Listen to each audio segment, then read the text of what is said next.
TRT World analyst Yusuf Erim is here. So let's start with the very latest that's happened. Mike Pompeo coming to the podium, being asked two questions that he almost didn't answer in terms of what the question posed. Because as I said to John, one journalist said, how do you differentiate between Mohammed bin Salman and Saudi Arabia? Another journalist said, what will you do with the information and the intelligence that you receive, even if there is culpability pointing towards, and then the questioner didn't end their phrase, and it was obvious, pointing towards Mohammed bin Salman. And both times he said, we will do the right thing to protect U.S. interests. It's a mean and nasty world out there. We'll protect U.S. interests in the Middle East. Remember, this is a long partnership we have with Saudi Arabia. The Americans look pretty adamant that they're not going to do anything, even if it's proven that Mohammed bin Salman gave the order to kill Jamal Khashoggi. It must have been a very tough press outing for Mike Pompeo because, first of all, he's the former director of the CIA. And basically, his statements right now completely disregard what his former organization is advising the president to do. So it must not be easy for him to completely abandon his former organization, just leave him out in the wind like that. Now, when we look at what Pompeo said, is basically an echo. He basically read President Trump's press statement.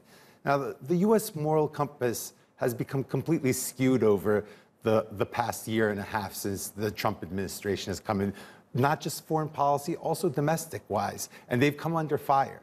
The Khashoggi killing gave Trump a very good chance to do the right thing and recalibrate that compass. But as we can see, America first doesn't encompass ethics or morality.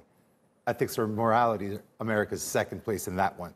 That's what it's looking like, and that's how the politics and the policies that they're carrying out with Saudi Arabia are. Because basically what they're saying is, it doesn't matter what Saudi Arabia is going to do. They're an integral part of our Middle East plan, and we need Saudi Arabia to contain Iran. So they're giving them a blank check to do what they want. But this is setting a very, very dangerous precedent. You are basically telling countries, you can murder dissidents as long as you buy arms from the United States, as long as you fall in line with U.S. policy. You're not going to pay the price. Maybe a couple of individuals will get sanctioned, and supposedly that's what Pompeo said was a very harsh reaction in his words. Not a very harsh reaction. Okay, so what you're indicating there is what most of the world is saying. There's a difference between doing the right thing and then doing the right thing by your country. They're not necessarily exactly the same thing. The statement from President Trump, as you say, was mirrored by Mike Pompeo, and both men have said that we have taken very strong action. Trump in the statement says,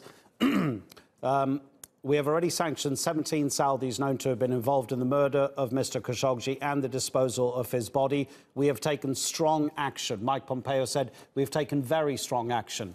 All they've done is sanction 17 individuals. There are other countries who have gone further: Germany, Sweden, Norway. The UK is now looking to implement some kind of international action against Jamal Khashoggi. Certain conditions, the UK government says, have to be met, but it's looking at it. The US is only looking at 17 individuals.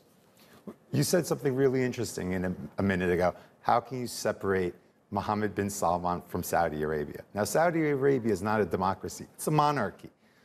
A monarchy, Mohammed bin Salman is Saudi Arabia. He is the Saudi government. The Saudi government is not run by a Congress or a Senate. There's no checks and balances on his power. He is Saudi Arabia. He runs Saudi Arabia, especially with his father, the king, in a less than top-notch physical capacity at the moment. He is the de facto ruler. You can't split him. Now, sanctioning individuals doesn't mean much. These individuals are minor individuals, except for his top senior aide, al-Qahtani. Besides that, the rest are minor individuals, members of the military and intelligence, and that's it. This is not a punishment to Saudi Arabia. You're talking about a multi-billion, trillion-dollar economy, an oil machine. This is not a punishment. Now, if the United States seriously wants to do something, it can seriously sanction the state. It can sanction their oil sales like they're doing to Iran, which is having a huge impact on Iran. They can sanction their weapons sales to the country, which would seriously hamper their war that they're launching in Yemen which is causing incredible humanitarian disaster in Yemen. And most of all, they can pressure the king to remove Mohammed bin Salman out of the line of succession. He's unstable. He is toxic. These are not my words. There's the words of top-level senators in the United States. There's words of Republicans from President Trump's own party. Okay. Yusuf, thank you very much indeed. I'm going to leave it there because